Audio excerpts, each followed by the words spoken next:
Sa inyo pong mga bulletin, makikita niyo po ang outline ng ating mensahe ngayong hapong ito.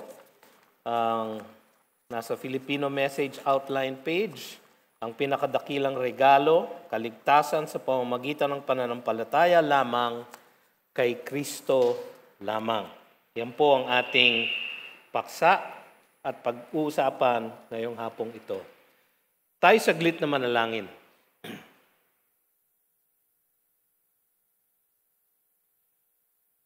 Panginoon, ang hiling namin ngayong hapong ito ay mangusap kayo sa bawat isa sa amin. Napakahalaga po ng paksa at mensahe na inihahatid, Panginoon, sa pamamagitan ng iyong banal na salita na aming binasa lang. Kayo po ang magbigay ng linaw sa aming pag-iisip. Kayo po ang magbigay ng unawa sa aming mga puso. At kung merong sa amin ngayon na hindi pa tumatanggap sa inyo, Panginoon, nawa ay antigin niyo ang kanilang damdamin, udyokin ang kanilang kaluluwa, at mangusap kayo sa kanila, Panginoon, sa pamamagitan ng inyong banal na salita, upang sila rin, Panginoon, ay lumapit sa inyo at maligtas para sa kalwalhatian ng inyong banal na pangalan. Maraming salamat, Ama, sa inyong pagkilos sa aming kalagitnaan at sa kapangyarihang taglay ng inyong ebanghelyo. Ito ang aming samot dalangin sa pangalan ni Jesus. Amen. Tayo ay nagpapatuloy sa ating Know Your Family Sermon Series. At kung kayo sumusunod, yung una po nating paksa ay tungkol sa leadership ng church, kung paano pinamumunuan ng Panginoon ang kanyang iglesia sa pamamagitan ng mga elders at deacons. Kanina lamang po ay tinanghal yung mga bagong nahirang ng mga elders at deacons at ating ipinanalangin sila sapagkat sila ay maglilingkod. Ang kanilang paglilingkod ay ginagawa nila sa kapangyarihan ng Espiritu ng Diyos at sa guidance ng salita ng Diyos. Sapagkat ang salita ng Diyos ay ang ating sanggalang. Yan po ang isang doktrina na atin din pinag-aralan. At sa salitang yan ay napapaloob ang napaka-importanting mga doktrina. Ang ilan ay ating napag-aralan na. Ang doktrina tungkol sa Trinity, na ang Diyos ay tatlong persona pero iisang Diyos. At ating din pinag-aralan ang pagka-Diyos ni Jesus na ating Panginoon na tagapagligtas, na siya namang haliging doktrina ng ating kapatiran, ng ating iglesia. So, para tayo makasali dyan sa iglesyang yan, iisa lamang po ang kaparaanan. At yan po ang pag-aaralan natin ngayong hapong ito. Pag-aaralan natin ang pinakadakilang regalo, kaligtasan sa pamamagitan ng pananampalataya lamang kay Kristo lamang. By faith alone, in Christ alone. Buksan po ninyo ang inyong mga Biblia sa Romans chapter 4. Bagaman binasa po natin yung verses 1 to 5, ay titingnan din po natin ang ilang bahagi nito para makumpleto po ang ating pag-aaral ngayong hapong ito. Merong kaugalian o kwento na ang pagbibigayan daw ng regalo tuwing Kapaskuhan ay nagmula daw dun sa pagbigay ng regalo ng tatlong hari kay Jesus. Sa ating pong tradisyon, ang nakikita po nating larawan ay yung tatlong hari ay lumuluhod sa harap ng ating Panginoon bilang isang sanggol sa sabsaban sa Bethlehem. Hindi po totoo yun. No? Hindi po sila umabot dun sa sabsaban. Siguro po sila ay nakarating ilang buwan makalipas. Sa pamamahay na po siguro ni Joseph at ni Mary. At hindi po sila hari. So, yung pong isang ding maling katuruan. At hindi po sila tatlo lang. Kaya sila naging tatlo dahil merong tatlong regalo daw po. Yung myrrh, frankincense, and so basta tatlo. Kaya tatlo daw po. May pangalan pa nga yung tatlong hari, di ba? Si Melchor, si Gaspar, si Baltasar. No? So, wala po yun sa Biblia. Sapagkat hindi po sila hari, sila po ay wise men, magi, no? mga nag-aaral ng mga philosophies. At hindi lang po sila tatlo. Malamang isang grupo sila ng marami. At malamang dahil sila ay magi, meron silang mga escort na military. So, kung minsan po sa ating mga kaugalian, mali ang na-present na picture.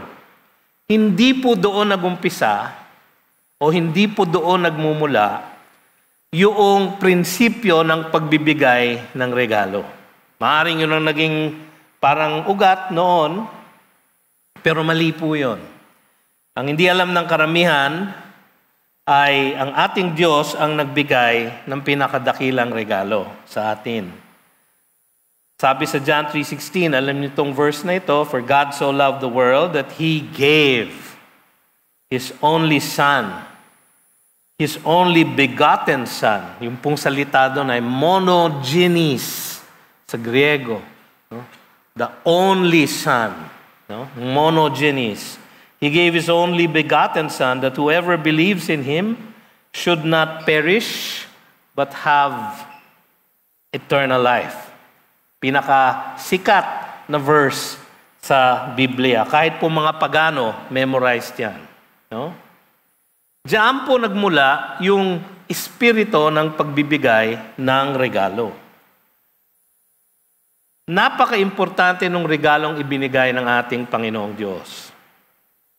At ngayong hapon, ay aaralan natin kung bakit. Bakit ba napakahalaga na paniwalaan natin na pagdating sa kaligtasan, tayo ay maliligtas lamang sa pamamagitan ng grasya ng Diyos, sa pamamagitan lamang ng pananampalataya kay Jesus at kay Jesus lamang.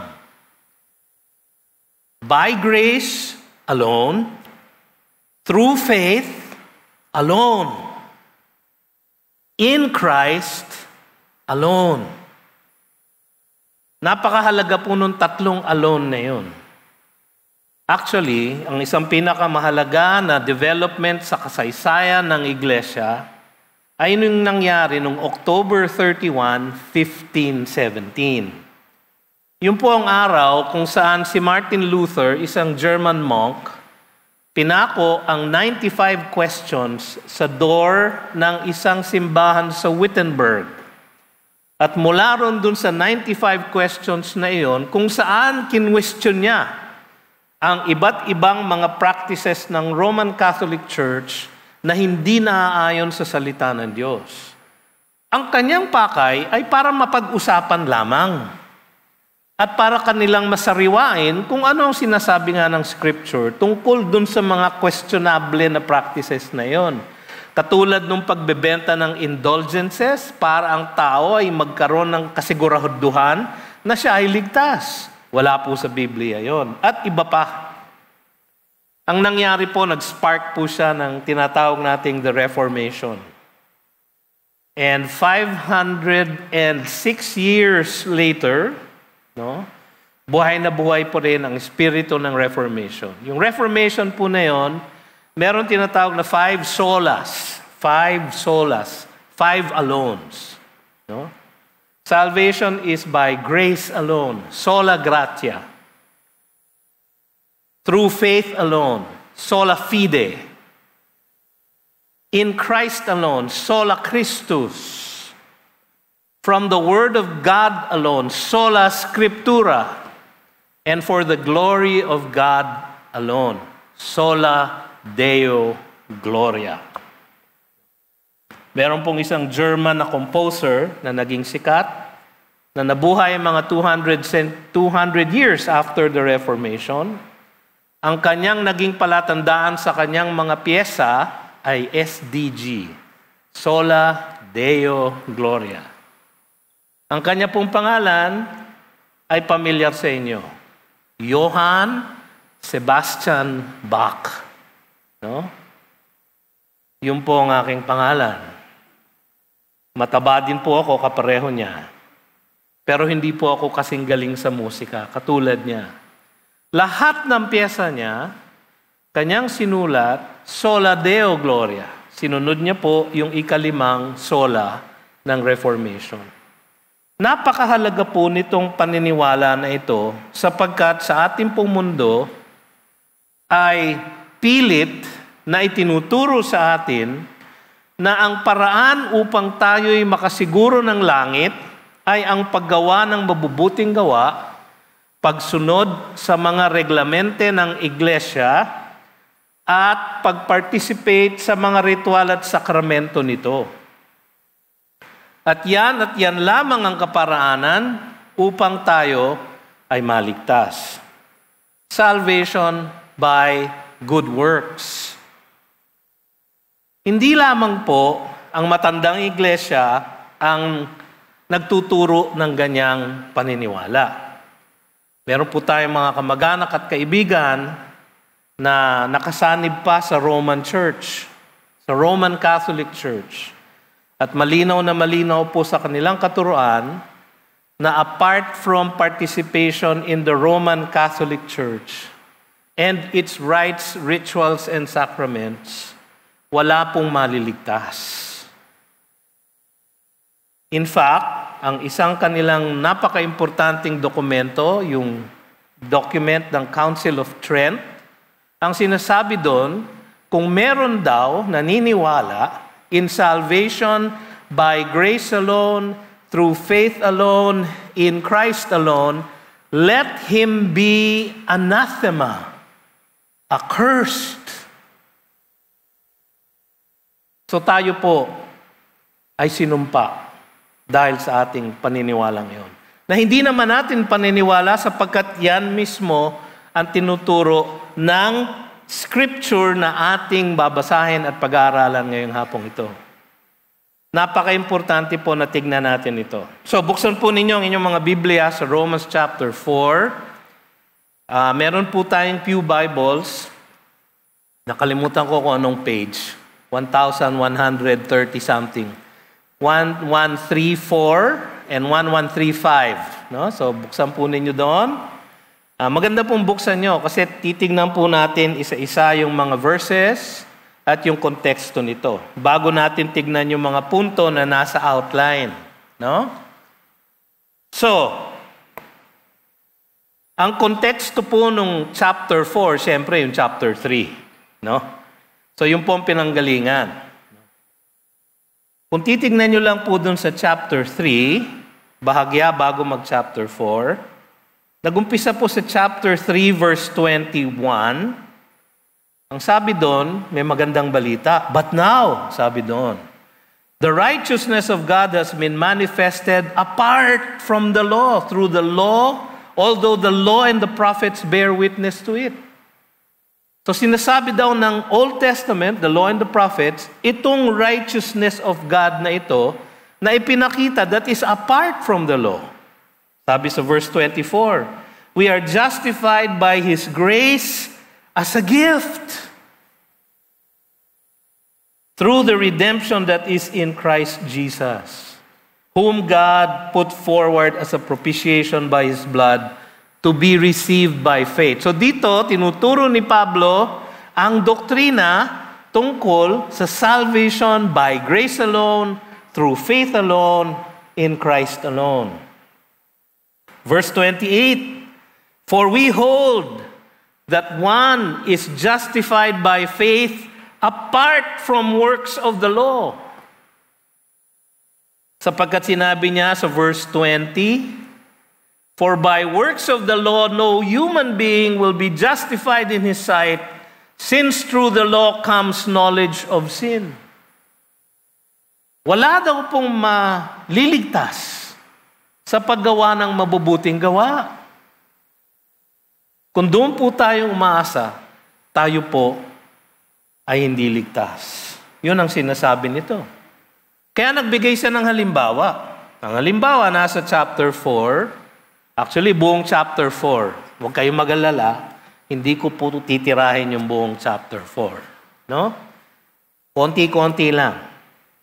Kaya sabi niya sa chapter 4 verse 1, what then shall we say was gained by Abraham, our forefather, according to the flesh? Bakit kaya niya inungkat si Abraham? Una sa lahat, Maraming Hudyo ang nandun sa Roman Church na yon na kanyang sinusulatan. Marami sa kanila ang nakabasa ng Old Testament, the Law and the Prophets. Siyempre, very prominent sa the Law, yung Pentateuch, ang buhay at ang legacy ni Abraham. Si Abraham, ang tunay niyang pangalan ng umpisa, Abram. No? Ang ibig sabihin nun, father of many. Ang isang irony nun, ang pangalan niya, father of many, pero he was the father of none.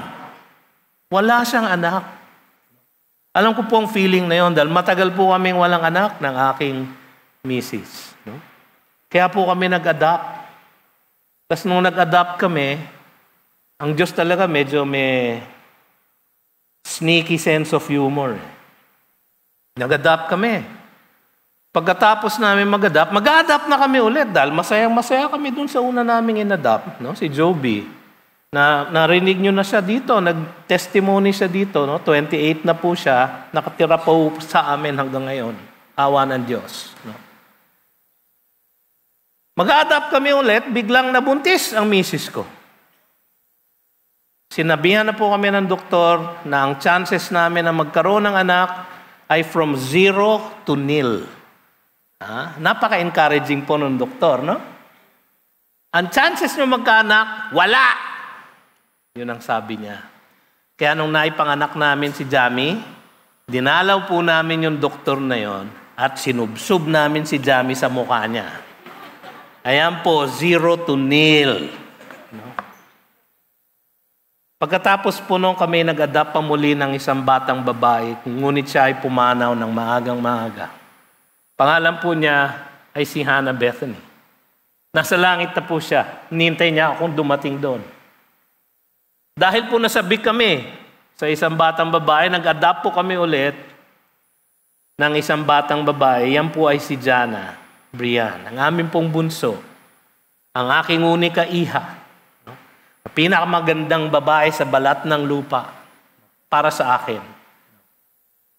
Sabi ko sa kanya, pwede kang mag-boyfriend pag 35 ka na. Mga kapatid, si Abram po, walang anak. Ang pangalan niya, father of many. Nung pinalitan ng Diyos ang kanyang pangalan, to Abraham, father of multitudes. Parang nangaasar ang Diyos. Pero siya ang forefather, according to the flesh, ng lahat ng Israelita. Sabi sa verse 2, for if Abraham was justified by works, if Abraham was justified by works, he has something to boast about, but not before God. Alam nyo, meron pong kapaniniwala noon ng mga Hudyo na si Abraham ay walang sala. Na si Abraham ang pinaka-righteous na tao na ever na buhay sa buong mundo.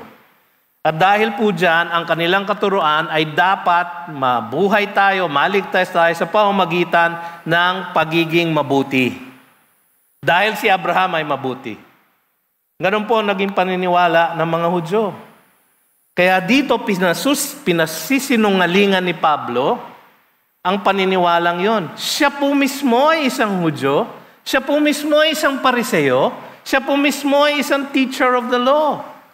At magmula sa kanyang pen, sa kanyang labi, sinabi niya, if Abraham was justified by works, he has something to boast about. Ang ibig sabihin po nun, kung tayo po ay maaaring maligtas by works, meron tayong pwedeng ipagmayabang. Tapos sabi niya, but not before God. Bakit? Kasi wala namang ma-justify by works before God. Sinabi niya sa chapter 3, verse 21. Diba? So therefore, itong sinasabi niya, for if Abraham was justified by works, ito po ay hypothetical. Ang implikasyon po, he is not justified by works. Kasi if he were, he has something to boast about. Meron siyang ipagmamalaki. Sabi sa 1 Corinthians chapter 1 verse 29, kaya po niya pinili yung mga poor to become rich. Kaya po niya pinili yung mga foolish to confound the wise, so that no man can boast before God. At dito, Sabi niya si Abraham, he could not boast before God. Why? Because he was not justified by works. Ngayon, gagamitin ko po yung word na justified at yung word na salvation parang interchangeably. Ngunit ang justification po is just part of the whole process of salvation, the ordo saludis, tawag nila, the order of salvation. Election, justification, sanctification, glorification. Yan po ang kabuuan ng salvation. Pero ang umpisa niya ay nasa justification. Si Abraham po was not justified by works. Yun ang sinasabi ng verse 2. Kasi sabi sa verse 3, for what does the scripture say? So nag-quote na siya ng scripture. Anong kinote niyang scripture? Genesis 15:6. Doon po sa Genesis 15:6, ang sabi doon, and he, Abraham, believed the Lord and he counted it to him as righteousness. Ano ang kanyang binilieve? Kung pupunta po kayo sa Genesis 15, ang kwento po niyan, huwag na kayo magpunta, kwento ko na lang. Genesis 13, kinidnap si Lot. Genesis 14, ni-rescue ni Abraham. Kahit na yung mga servants lang niya, ang tinalon niyang hari at army, 5. Tapos hindi ba nagbigay pa nga siya ng alay kay Melchizedek? Di ba? Alam niyo yung kwentong yon. Yun yung una yung nangyari sa Genesis 13, Genesis 14. So nakaranas na po ng panganib si Abraham. Sa Genesis 12, inutusan siya magpunta sa isang bayan ni hindi niya alam kung saan. Tapos kung ano-anong problema ang kanyang sinalubong sa kanyang pagsunod at paniniwala sa Diyos. Kaya sa Genesis 15, nagreklamo siya sa Diyos. Sabi niya, Abraham said, behold, you have given me no offspring. Sabi mo nung Genesis 12, bibigyan mo ako ng anak. Hanggang ngayon, wala pa. Matagal-tagal ng panahon. 15 years nang nakalilipas. And a member of my household will be my heir. And behold, the word of the Lord came to him, this man shall not be your heir. Siguro kinausap siya ng Diyos ng mukha. No? Look toward heaven and number the stars if you are able to number them. Then he said to him, so shall your offspring be. Ganyang kadaming magiging anak mo. Tapos verse 6. And he, Abraham, believed the Lord. And he, God, the Lord, counted it to him, Abraham, as righteousness. Ang isang napakalaking issue para sa tao is, how can I become right before God? Paano ba ang isang makasalanang lalaki ay maaring maging matuwid sa mata ng Diyos? Ang sabi niya dito, he believed the Lord and he counted it to him as righteousness. Sinagot niya yung tanong na yun. How can a man be made right before God? Paano ba maging matuwid sa mata ng Diyos? Sabi niya, he believed the Lord. Alam niyo yung salitang believe sa Genesis 15:6 ay ang salitang amen. So sabi ng Panginoon sa Genesis 15:5, so shall your offspring be.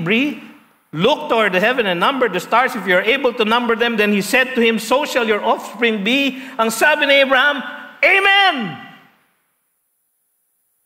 Pinaniwalaan niya yung pangako ng Diyos so much na ang sabi niya, siya nawa. Amen.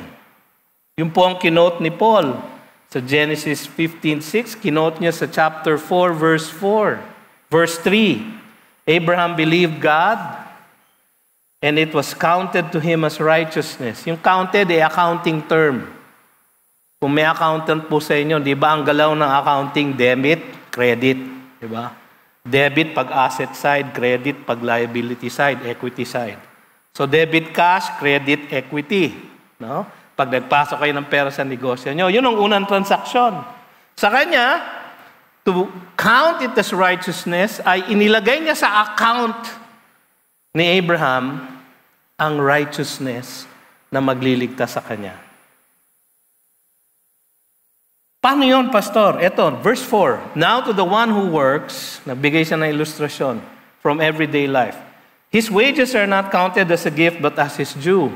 Pag nagtrabaho ka nga naman, aasa ka ng sweldo sa quincenas, di ba? Every 15 days.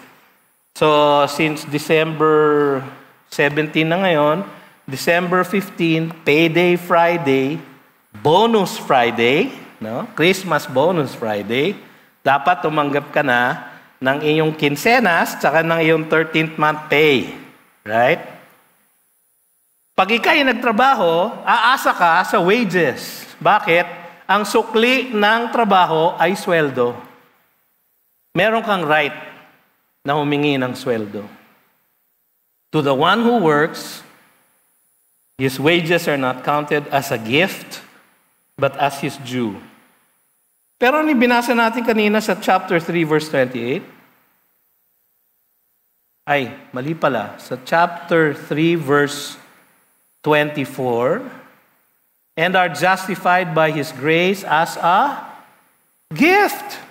Ang salvation pala ay gift. But if you work for it, it's no longer a gift. It's your sweldo. But, sabi sa verse 5, and to the one who does not work but believes in Him who justifies the ungodly, yun lang pong verse na yun, isang sermon na po, no? So, bahagya ko lang po ipapaliwanag. To the one who does not work, ibig sabihin, hindi siya aasa sa mabubuting gawa, sa ritual, sakramento, sa pagpunta sa church para siya'y maligtas. Does not work. Yun pong ibig sabihin nun. But believes in Him, in God, in God's provision for salvation. Believes in Him who justifies the ungodly. Mga kapatid, napaka-foreign na konsepto yun. How can God, a holy God, justify the ungodly? Justify, ibig sabihin, ideklara na walang sala. Ideklara na ligtas. Ideklara na pinatawad. Sino ang ungodly? Alam nyo ba, mga kapatid, na lahat po ng tao ay ungodly. For all have sinned and have fallen short of the glory of God. Saan sinabi yon? Chapter 3, verse 23. Chapter 3, verse 10. For there is no one righteous, no, not one. There is no one who understands. There is no one who seeks God. No, not one. So datapat mga kapatid, there's no one who can work for his salvation and earn salvation as a wage. Instead, the wages of sin is death.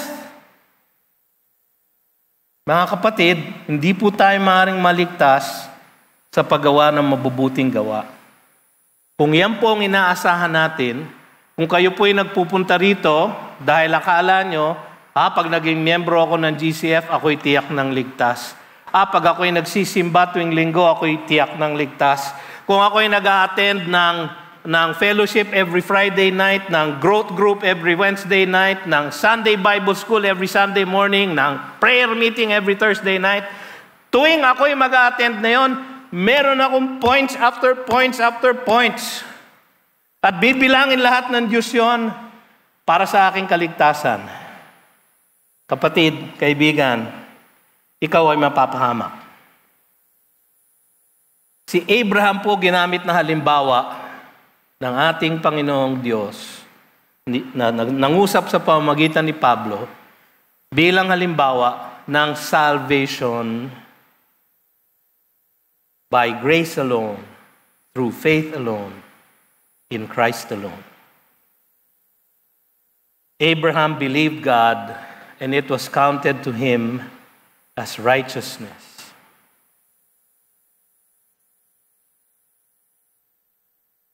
Justified by grace alone, through faith alone. Ito po medyo shocking statement, no? We are not saved by faith. We are saved by Christ, by God. By God's grace. We are saved by grace. Through faith. Faith is the means. Siya po ang kaparaanan upang ating matanggap ang kaligtasang alok ng Diyos. Kaligtasang libre niyang iniaalok. Libre niyang iniaalok na dapat lang nating tanggapin. Ang pananampalataya po, ang kamay na umaabot sa aginaldong yon at tinatanggap ang kaligtasan. Yun po ang faith. We are saved by grace through faith. We are not saved by faith. Yung iba, basta malakas ang aking pananampalataya, I will be saved. Hindi po. You are saved by the object of your faith, who is Christ. Kinakabahan kayo kasi wala pa tayo sa first point ng ating outline. Nakaka 30 minutes na po ako. Mabilis lang po ito. Ang sabi ng ating first point, ang halimbawa ng kaligtasan sa pananampalataya lamang ay si Abraham. Nakita na po natin yung declaration ng example na yon sa verses 1 to 5. Tapos sa verses 16 to 22, pinaliwanag po ni Pablo yung illustration na yon. Nagumpisa siya sa isang prinsipyo. Sabi niya sa verse 16, that is why it depends on faith. It depends on faith in order that the promise may rest on grace. Kasi if you can be saved by works, you cannot be saved by grace. Kung kayo po ay pwedeng maligtas sa pamamagitan ng inyong mabubuting gawa, hindi nyo kailangan ng grasya ng Diyos. But God saves by grace. Ephesians 2:5. Ephesians 2:8, for by grace are you saved through faith. We are saved by grace through faith. Sabi sa verse 16, in order that the promise may rest on grace and be guaranteed to all his offspring. Lahat ng nagmula kay Abraham. Pero tingnan nyo, merong hyphenated clause. Verse 16, not only to the adherent of the law, yung mga Hudyo, hindi lang sa kanila, but also to the one who shares the faith of Abraham, who is father of us all. Sino yung us? Lahat ng mananampalataya. Siya po ang ating ama. He is our father, Abraham. Dahil po siya is the father of faith. Sa Hebrews 11, nandun po ang kwento niya. By faith, Abraham went forth to a land, not knowing where he was going. No? Yung pong sine-explain ngayon ni Pablo dito, as it is written, I have made you the father of many nations. Yung pong pangalan ni Abraham, Abraham, father of multitudes. In the presence of the God in whom he believed, who gives life to the dead and calls into existence the things that do not exist. Naniwala si Abraham doon sa creator quality ni God. Naniwala si Abraham na si God can resurrect from the dead. Yung pong paniniwala ni Abraham. So nung naniwala siya na out of your loins, you will have so many children, sabi sa Genesis 15:5, Abraham believed God. What did he believe? He believed that he can give life to the dead. He can call to existence things that do not exist. Bakit? Tingnan niyo verse 18. In hope, he believed against hope that he should become the father of many nations, as he had been told. So shall your offspring be. Genesis 15:5.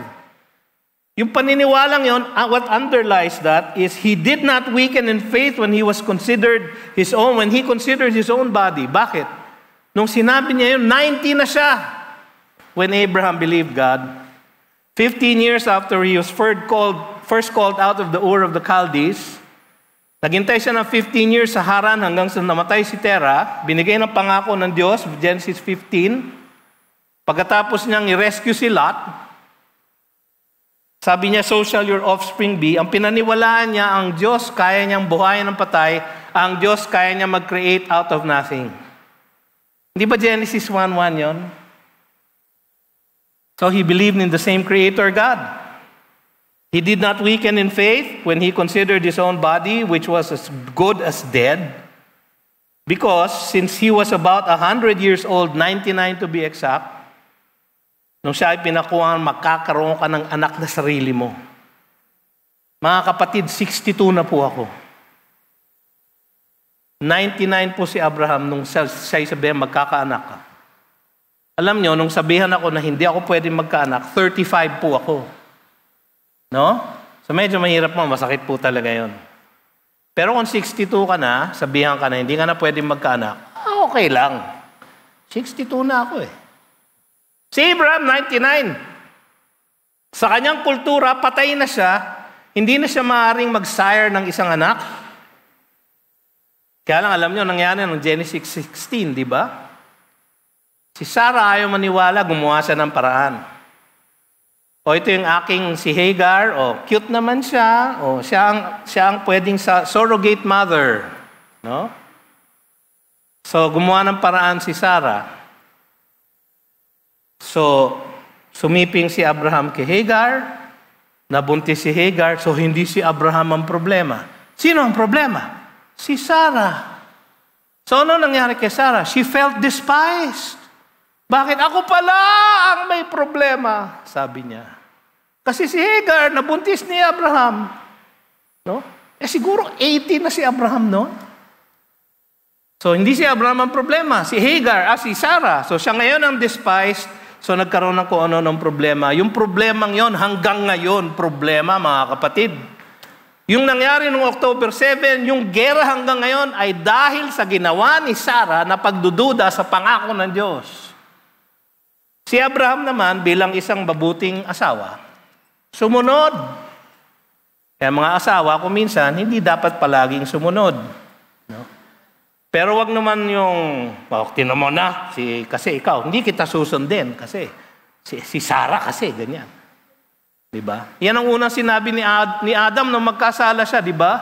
But Lord, the woman that you gave to me, she gave me the fruit to eat. Sinisi si Eve. Kasalanan niya yon. Kasalanan din ito ni Abraham. Nang hina siya sa kanyang pananampalataya. But nagpatuloy siya. Sabi dito, he did not weaken in faith when he considered his own body, which was as good as dead, since he was about 100 years old, or when he considered the barrenness of Sarah's womb. Nalaman na niya na si Sarah ang barren. No unbelief made him waver concerning the promise of God. Dinidescribe po dito yung faith ni Abraham that was counted to him as righteousness. He grew strong in his faith as he gave glory to God. And this is the definition of faith. Verse 21, fully convinced that God was able to do what He had promised.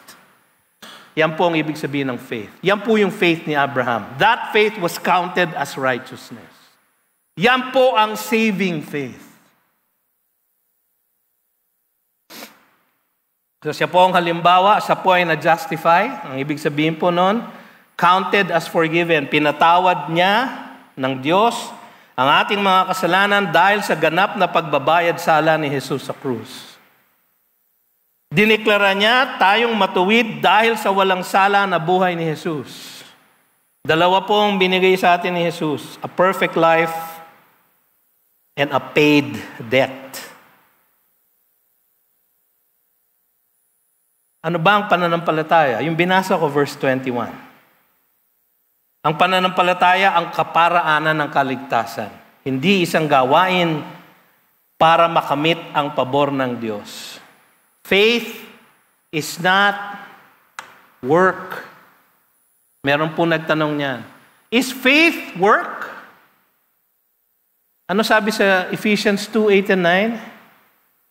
For by grace are you saved through faith, and this, referring to faith, is not of yourselves, it is a gift. It's a gift. Yung pong faith nito ni Abraham, that is not human faith. Human faith depends on evidence. Ang human faith po umaasa sa ebidensya, umaasa sa precedents, di ba? Pag tinapakan ko ang preno ng kotse ko, history tells me hihinto siya. So I will step on the brakes and exercise faith. I will drive down the road and exercise faith. Dahil I have driven down the road so many times, pero hindi naman ako nababangga, hindi naman ako na-aksidente, so I can exercise faith. Mas malaking faith ang ine-exercise nyo at yung sasakay kayo ng aeroplano. No? Isang tin foil na space na aircraft na may 200 or so passengers. Dadaling kayo sa inyong destination na walang kahit na anong nasa ilalim niya. Kundi hangin na hindi ninyo nakikita. But history and precedence tells you that there is only 1/10 of one out of every 7 million trips that results in an accident that results in death. Ang liit ng odds. Diba? Sakay na ako ng aeroplano. Human faith. Itong faith ni Abraham, pumunta siya sa isang lugar na hindi niya alam kung saan. Dahil kinausap siya ng Diyos na hindi niya nakikita para sumunod sa batas na hindi pa niya natatanggap, para magkamit ng pangako na hindi niya alam kung saan magmumula. Kaya sabi dito,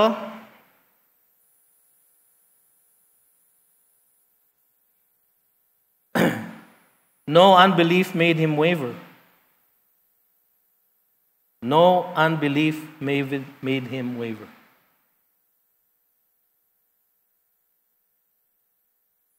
Napaka supernatural ng kanyang faith. Bakit? Sapagkat yung faith na yon, hindi sa kanya galing. Galing sa Diyos. Bakit alam ng Diyos na sapat yung faith na yon to count as righteousness for Abraham? Kasi galing sa Kanya. Galing sa Kanya. Faith lang kailangan natin upang tanggapin ang kaligtasang alok ng Diyos. At kahit yung faith na yun, siya pa rin ang may bigay. Salvation by grace through faith in Christ. Si Christ po ang may likha ng kaligtasan sa pamamagitan ng pananampalataya lamang. Si Jesucristo mismo. Sabi sa verse 23, but the words it was counted to him were not written for his sake alone. Sabi ni Pablo, hindi lang kay Abraham yun, but for ours also. Kausap niya yung mga Kristiyano nung panahong yun. It will be counted to us who believe in him who raised from the dead Jesus our Lord. Nakita niyo na ba ang Diyos? Hindi, di ba? Nakita niyo na ba ang Panginoong Jesus? Hindi, di ba? Nakita niyo ba mismo sa inyong mga mata ang kanyang pagkabuhay sa mga patay? Hindi rin, di ba? Bakit kayo naniniwala sa Kanya? At bakit kayo naniniwala sa pangako na Kanyang ibinigay? Sapagkat yung Kanyang banal na salita ang nag-a-affirm sa atin na ito ay totoo. At tayo'y naniniwala sa Kanyang binitawang salita. Pero kung isipin nyo, ang hirap paniwalaan, di ba? Bakit ako naniwala?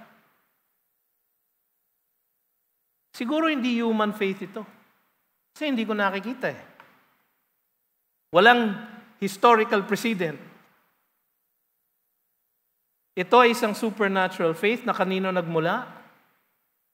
Sa ating Diyos. Sabi sa verse 24, but for ours also it will be counted to us who believe in him who raised from the dead Jesus our Lord, who was delivered up for our trespasses and raised for our justification. Ang nakaliligtas na pananampalataya ay una sa lahat, paniniwala sa sinasabi ng Biblia tungkol kay Jesus. Kahit si Abraham, naniwala siya sa salita ng Diyos na inihatid sa kanya. O binitawan sa kanya mismo ng Diyos. Ito ay pagtanggap ng ating pagiging makasalanan na kinakailangan ng tagapagligtas. Sabi dito, who was delivered up for our trespasses. Kung hindi po kayo naniniwala na kailangan ninyong pagbayaran ng inyong kasalanan, hindi po kayo kailangan maligtas. Kung sa inyong pag-iisip kayo ay hindi ungodly, then you cannot be justified. Because God only justifies the ungodly. Verse 5, di ba? He justifies only the ungodly. And sabi ni Jesus, I did not came to save the righteous, I came to save sinners. Kaya ang description niya ng sinners, blessed are the poor in spirit. Yung salitang poor, beggarly poor. Walang kahit na ano, kundi isang kamay na humihingi ng awa ng Diyos. Kapag ganyan na tayo sa buhay natin, wala na tayong inaasahang iba. Katulad ni Abraham, wala na siyang lakas. Wala na siyang sariling kapangyarihan. Ang kanya lang inasahan ay ang salita ng Diyos, ang pangako ng Diyos na siya ay tutugon at siya ay magpapala. Yan po ang faith. Kailangan po natin aminin sa ating sarili na kailangan natin ng tagapagligtas. Baka iniisip nyo, nag-a-attend naman ako sa GCF, mabait naman akong tao. Siguro naman, bibilangin ng Diyos yun. Ang sabi ni Isaiah, our good works are but filthy rags sa mata ng ating Diyos. Maruruming trapo. Yung ating mabubuti ng gawa,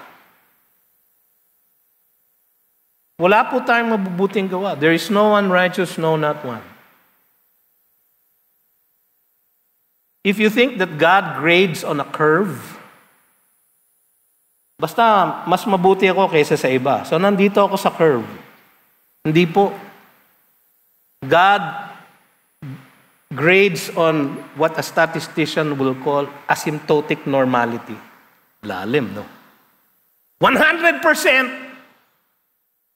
If you are not 100%, you're damned.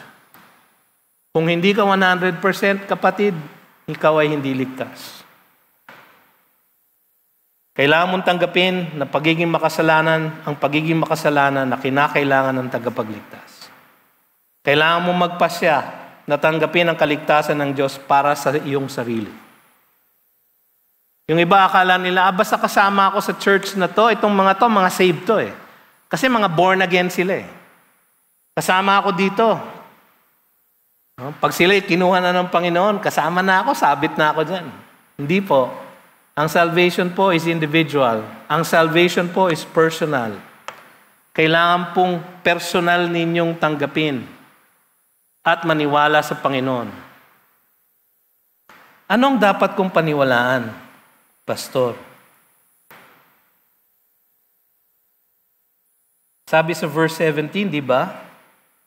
Si Abraham, in the presence of the God in whom he believed, who gives life to the dead and calls into existence the things that do not exist. Na siya, kaya niyang buhayin ng patay. Ang sabi sa Ephesians 2:1, we are all dead in our trespasses and sins. Di ba? Paano ako maniniwala? Yun na nga ang problema eh. Patay tayo eh. So, kailangan buhayin tayo. Pero ang ating Diyos, ayon sa Romans 4:17, is a God who can call into existence that which does not exist. Who can make alive that which was dead. So, kahit yung patay nating kaluluwa, kaya niyang buhayin. Di ba yun ang sinabi ni Paul kay Titus sa Titus chapter 3, verse 5? We are saved not by works of righteousness, but by His mercy, with the washing of regeneration and renewal of the Holy Spirit. Kaya sabi ni Kristo Jesus kay Nicodemus, you must be born again. So inisip ni Nicodemus, paano yun, Panginoon? How can I be born again? Di ba? Yun ang response niya. Ang point ng Panginoong Jesus, hindi mo nga kayang gawin yon. Ako lang ang pwede mag-born again sa'yo. Alam nyo, naintindihan din ni Nicodemus yun. Kaya sa John 19, naglantad na po siya. Lumabas na po siya, tumulong siya kay Joseph of Arimathea upang ilibing ang ating Panginoong Jesus. Kanya na ipinakita ang kanyang pananampalataya kay Jesus. Bakit? Because He was born again. Bakit niya gagawin yon? Against all of His interest, because He was born again. Kasi yung patay niyang kaluluwa ay binuhay na ng Panginoon, datapwat siya'y naniwala. Hindi tayo pwedeng maniwala ng ating sariling lakas. Bakit? Patay tayo eh. Kailangan tayong buhayin ng Diyos. Yun ang pinaniwalaan ni Abraham. At yun ang ginawa niya sa kanya. Binuhay ang kanyang kaluluwa, niligtas siya, binigyan siya ng pananampalataya. Pananampalataya na naniniwala sa salita ng Diyos, pananampalataya na tinatanggap na siya ay makasalanan at kailangan niya ng tagapagligtas, pananampalataya na tinanggap niya para sa kanyang personal na buhay. Pananampalataya na may pagtalikod sa kasalanan at pananampalataya kay Jesus.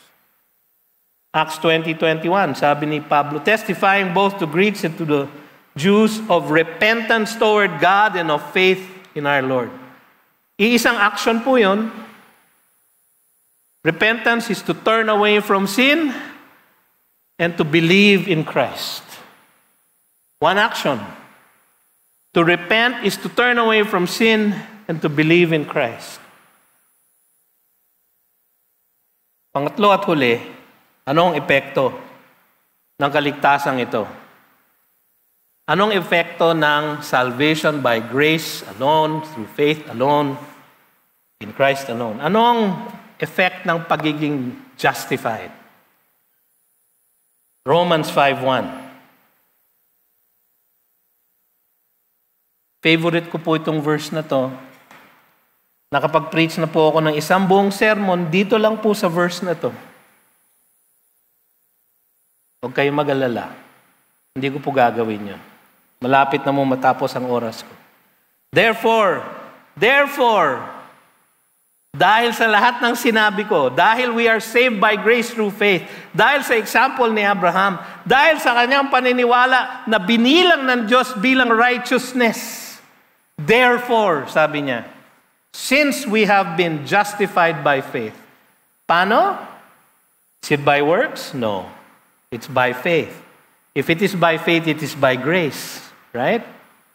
Therefore, since we have been justified by faith, we have peace with God through our Lord Jesus Christ. Bago tayo manampalataya kay Jesus, we are at war with God. Sabi sa Ephesians 2, we are sons of disobedience. Sabi sa Ephesians 2:3, we are objects of God's wrath. Sabi sa Ephesians 2:4, but God, because of His great mercy and love for us, made us alive, made us born again in Christ. Since we have been justified by faith, since we have been made alive, since we have been born again, since we have been given the faith that we need to believe, since all of that, we have peace with God. Hindi na po tayo ginagera ng Diyos. Hindi na po tayo objects ng Kanyang wrath.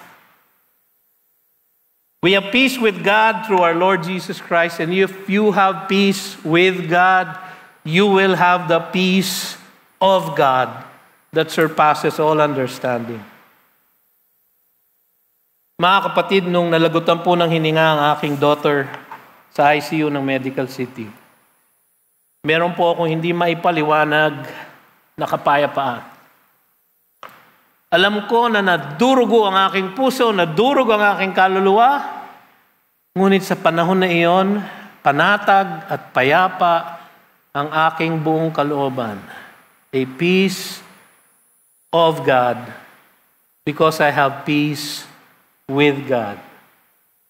Alam ko na dahil ako'y anak niya, wala siyang pinahihintulot sa aking buhay na hindi mabuti para sa akin. Kung hindi po namatay yung aking daughter na si Hannah, marahil po ay hindi namin inadopt si Jana. Siguro yun ang kanyang kalooban. Hindi po natin alam. Pero tayo dapat umasa that if we have the peace with God, we have the peace of God through our Lord Jesus Christ. So, meron tayong kapayapaan. Assurance. Pangalawa, through Him we have also obtained access by faith into this grace in which we stand. Grace in which we stand. Meron tayong pagpasok sa kanyang kagandahang loob. Grace hindi siya nag-e-end sa ating justification. Grace continues sa ating sanctification. We are able to stand not because we can hang on to God, but because He hangs on to us. Hindi po tayo nagtatagal, nagpapagal dahil tayo ay magaling kumapit sa Diyos, kundi dahil siya ay malakas na kumakapit sa atin. Ang kanyang pagkapit ang ating inaasahan. At dahil tayo'y peace with God na, justified by faith, meron tayong ganong kasiguraduhan na siya ang kumakapit sa atin. Di ba sabi sa John 10:27, I hold them in my hand and nobody can snatch them out of my hand. And I hold them in my Father's hand and nobody can snatch them out of my Father's hand. Ganyan pong hawak sa atin ng Panginoon. Huli, we rejoice in the hope of the glory of God. Kagalakan dahil sa buhay na pag-asa sa Panginoon Diyos. Not only that, but we rejoice in our sufferings. Dahil alam ko, iba sa inyo, nagdurusa ngayon. May problema sa health, may problema sa pera, may problema sa hanap buhay, may problema sa negosyo, may problema sa ating mga kaugnayan. Lahat po tayo may problema. But, sabi dito, we are able to rejoice in our sufferings knowing that suffering produces endurance. Endurance produces character, and character produces even more hope. And hope does not put us to shame because God's love has been poured into our hearts through the Holy Spirit who has been given to us. Yan po ang ating assurance, perseverance, and endurance. Yan po ang effect ng being justified by faith.